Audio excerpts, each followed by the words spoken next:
La pire date Tinder de toute l'histoire. Je vous raconte cette storytime d'une abonnée. Au départ, c'était parti pour être le meilleur date de tous les temps.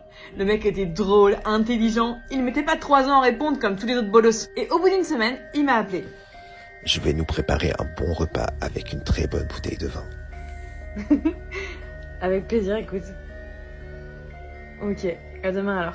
Je me suis fait hyper canon. Ok, on fait ce qu'on peut avec les moyens du bord. Et là, j'ai regardé l'adresse où il habitait. Ça m'a semblé un peu chelou, c'est que c'était assez loin de Paris. Et bon, je me suis dit, c'est pas grave, je prends la voiture et on y va. Après quelques heures sur une route de campagne complètement déserte, Là, je me suis retrouvée en plein milieu des champs. J'avoue qu'il y a une partie de moi qui a commencé à flipper. Je me suis dit, imagine c'est un Jeffrey Dahmer et je me retrouve coincée dans une baraque en plein milieu de nulle part. J'ai envoyé un message à ma meilleure pote en lui disant, si t'as pas de nouvelles de moi dans 2 heures, bah, tu préviens les flics.